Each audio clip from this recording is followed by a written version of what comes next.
दोस्तों, आज की कहानी है देवरानी के आते ही देवर भाभी के बीच पैदा हुआ दरार।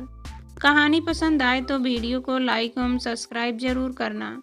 जब माँ का फोन आया तब मैं बाथरूम से बाहर निकल रहा था। मेरे रिसीवर उठाने से पहले ही शिखा ने फोन पर वार्तालाप आरंभ कर दिया था। माँ उससे कह रही थी, शिखा, मैंने तुम्हें एक सलाह देने के लिए फ़ोन किया है। मैं जो कुछ कहने जा रही हूँ वह सिर्फ मेरी सलाह है, सास होने के नाते आदेश नहीं।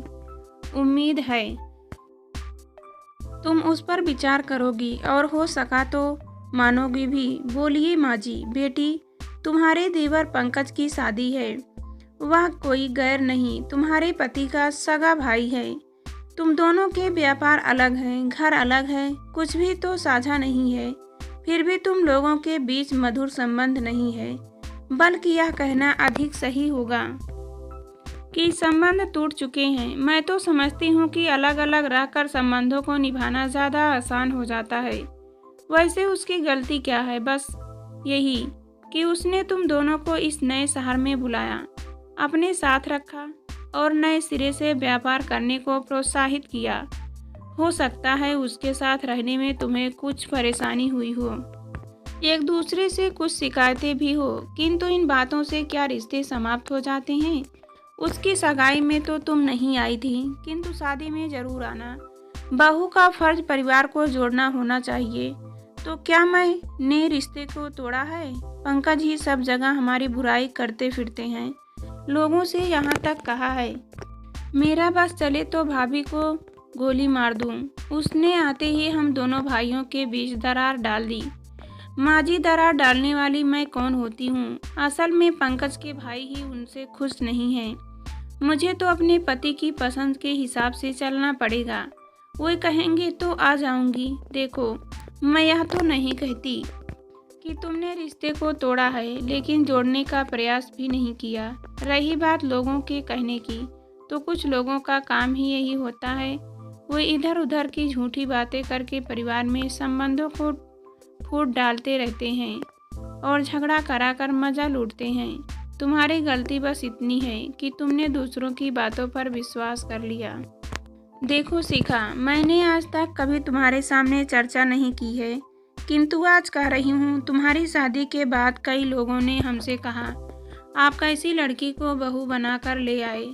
इसने अपनी भाभी को चैन से नहीं जीने दिया, बहुत सताया। अपनी भाभी की हत्या के सिलसिले में इसका नाम भी पुलिस में दर्ज था। कुंवारी लड़की है, शादी में दिक्कतें आएगी, यही सोचकर रिश्वत खिलाकर उसका नाम घर वालों ने उस केस से निकलवाया है। अगर शादी से पहले हमें यह समाचार मिलता तो शायद हम सच्चाई जानने के लिए प्रयास भी करते, लेकिन तब तक तुम बहू बनकर हमारे घर आ चुकी थी। कहने वालों को हमने फटकार कर भगा दिया था। यह सब बताकर मैं तुम्हें दुखी नहीं करना चाहती, बल्कि कहना यह चाहती हूँ कि आंखें बंद करके लोगों की बातों पर विश्वास नहीं करना चाहिए। खैर, मैंने तुम्हें शादी में आने की सलाह देने के लिए फ़ोन किया है। मानना ना मानना तुम्हारी मर्जी पर निर्भर करता है।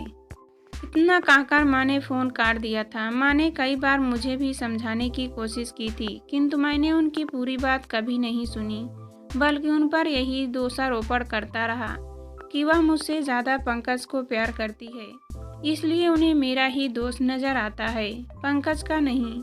इस पर वे हमेशा यहाँ से रोती हुई ही लौटी थी, लेकिन सच्चाई तो यह थी कि मैं खुद भी पंकज के खिलाफ था, हमेशा दूसरों की बातों पर विश्वास करता रहा। इस तरह हम दोनों भाइयों के बीच खाई चौड़ी होती चली गई। लेकिन फ़ोन पर की गई माँ की बातें सुनकर कुछ हद तक उनसे सहमत ही हुआ। माँ यहाँ नहीं रहती थी, शादी की वजह से ही पंकज के पास उसके घर आई हुई थी। वे हम दोनों भाइयों के बीच अच्छे संबंध न होने की वजह से बहुत दुखी रहती, इसलिए यहाँ बहुत कम ही आती। लोग सही कहते हैं, अधिकतर पति पारिवारिक रिश्तों को निभाने के मामले में पत्नी पर निर्भर हो जाते हैं। उसकी नज़रों से ही अपने रिश्तों का मूल्यांकन करने लगते हैं। शायद यही वजह है पुरुष अपने माता पिता, भाई बहनों आदि से दूर होते जाते हैं और ससुराल वालों के नज़दीक होते जाते हैं। दूसरे शब्दों में यूं भी कहा जा सकता है कि महिलाएं पुरुषों की तुलना में अपने रक्त संबंधों के प्रति अधिक वफादार होती हैं, इसलिए अपने मायके वालों से उनके संबंध मधुर बने रहते हैं, बल्कि कड़ी बनकर के वे पतियों को भी अपने परिवार से जोड़ने का प्रयास करती रहती हैं। वैसे पुरुष का अपनी ससुराल में जोड़ना गलत नहीं है। गलत है तो यह कि पुरुष रिश्तों में संतुलन नहीं रख पाते। वे नए परिवार से तो जुड़ते हैं, किंतु धीरे धीरे अपने परिवार से दूर होते चले जाते हैं। भाई भाई में भाई बहनों की कहा सुनी कहा नहीं होती, लेकिन इसका मतलब यह तो नहीं होता कि संबंध समाप्त कर लिए जाए। मेरे साथ यही हुआ। आने अनजाने में पंकज से ही नहीं, अपने परिवार के अन्य सदस्यों से भी दूर होता चला गया। सही माने में देखा जाए तो संपन्नता व कामयाबी के जिस शिखर पर बैठकर मैं व मेरी पत्नी गर्व महसूस कर रहे थे, उसकी जमीन मेरे लिए पंकज ने ही तैयार की थी। उसके पूर्ण सहयोग व प्रोत्साहन के बिना अपनी पत्नी के साथ मैं इस अजनबी शहर में आने व अल्पगुंजी के नए सिरे से व्यवसाय शुरू करने की बात सोच भी नहीं सकता था। उसका आभार मानने के बदले मैं उस रिश्ते को दफन कर दिया। मेरी उन्नति में मेरी ससुराल वालों का 1% भी योगदान नहीं था, किंतु धीरे धीरे मेरे नज़दीक होते गए। दोष शिखा का नहीं, मेरा था। मैं ही अपने निकटतम रिश्तों के प्रति ईमानदार नहीं रहा। जब मैंने ही उनके प्रति उपेक्षा का भाव अपनाया तो मेरी पत्नी शिखा भला उन रिश्तों की कद्र क्यों करती। समाज में साथ रहने वाले मित्र, पड़ोसी, परिचित सब हमारे हिसाब से नहीं चलते। हम में मतभेद भी होते हैं, एक दूसरे से नाखुश भी होते हैं, आगे पीछे एक दूसरे की आलोचना भी करते हैं, लेकिन फिर भी संबंधों का निर्वाह करते हैं, उनके दुख सुख में शामिल होते हैं। फिर अपनों के प्रति हम इतने कठोर क्यों हो जाते हैं, उनकी जरा जरा सी त्रुटियों को बढ़ा चढ़ा कर क्यों देखते हैं, कुछ बातों को नज़रअंदाज क्यों नहीं कर पाते, दिल का तोड़ क्यों बना देते हैं। मैं सोचने लगा, पंकज मेरा सगा भाई है, यदि जाने अनजाने उसने कुछ गलत किया है या भी है तो आपस में मिल बैठकर मतभेद मिटाने का प्रयास भी तो कर सकते हैं। गलत फहमियों को दूर करने के बदले हम रिश्तों को समाप्त करने के लिए कमर कस ले, यह तो समझदारी नहीं है। असलियत तो यह है कि कुछ शातिर लोगों ने दोस्ती का ढोंग रचाते हुए हमें एक दूसरे के विरुद्ध भड़काया, हमारे बीच की खाई को गहरा किया। हमारी नासमझी की वजह से वे अपनी कोशिश में कामयाब भी रहे, क्योंकि हमने अपनों की तुलना में गैरों पर विश्वास किया। मैंने निर्णय कर लिया कि अपने फैसले मैं खुद लूँगा। पंकज की शादी में शिखा जाए या ना जाए, किंतु मैं समय पर पहुंचकर भाई का फर्ज निभाऊंगा। उसकी सगाई में भी शिखा की वजह से ही मैं तब पहुंचा जब प्रोग्राम समाप्त हो चुका था। सगाई वाले दिन मैं जल्दी ही दुकान बंद करके घर आ गया था, लेकिन शिखा ने कलह शुरू कर दिया था। वह पंकज के प्रति शिकायतों का पुराना पुलिंदा खोलकर बैठ गई थी। उसने मेरा मूड इतना खराब कर दिया था कि जाने का उत्साह ही ठंड पड़ गया। मैं बिस्तर पर पड़पड़ा सो गया था। जब नींद खुली तो रात के 10 बज रहे थे। मन अंदर से कहीं कचोट रहा था कि तेरे सगे भाई की सगाई है और तू यहाँ घर में पड़ा है। फिर मैं बिना कुछ विचार किए देर से ही सही पंकज के घर चला गया था।